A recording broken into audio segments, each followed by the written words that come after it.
Cette scène se passe à huis clos et à l'abri des regards indiscrets. Lorsqu'une affaire s'engage sur plusieurs mois, il est important qu'on prenne toutes les précautions en amont. Chacun repère bien les lieux principaux où l'affaire va être jugée. Ça a l'objectif à la fois de rassurer ceux qui vont participer à ce procès, et ça permet aussi d'identifier éventuellement les failles ou les points que nous n'avions pas suffisamment anticipés et appréciés pour une organisation la plus satisfaisante possible. Il y a des rôles qui vous ont été remis à chacun. Il est important dans le cadre de cet exercice que chacun puisse noter les difficultés auxquelles il aura été confronté pour vérifier effectivement que vous obtenez les réponses aux questions que vous vous posez pendant cette marche à blanc. Avocats, greffiers, huissiers, policiers, mais aussi secrétaires ou cantiniers, ils se sont prêtés aux ultimes préparatifs du procès des attentats de janvier 2015. Première étape, tester la phase principale, c'est-à-dire l'arrivée à la fois dans la salle d'audience et les salles de retransmission. J'ai déjà passé les sas de sécurité pour arriver jusqu'à la salle. Et là, je vais rentrer dans la salle d'audience pour voir après comment on est positionné, je pense, et puis voir si le tracé est fluide.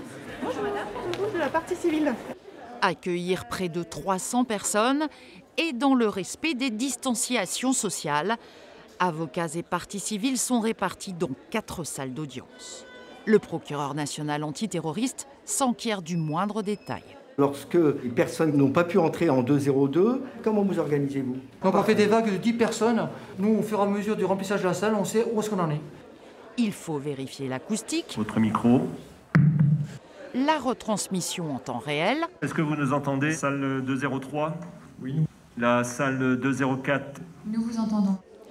Et éviter les incidents d'audience. C'est pas tous les matins que l'avocat doit aller demander au greffe et au président l'autorisation pour pouvoir s'entretenir avec son client, sinon on n'y arrivera pas. J'avais pas vraiment d'avis avant de réaliser cet exercice, et maintenant qu'on vient de terminer cet exercice, je me rends compte que c'était quand même extrêmement utile. Ça nous permet d'anticiper les éventuelles difficultés logistiques. Anticiper et ajuster, notamment pour les temps de parcours trop longs.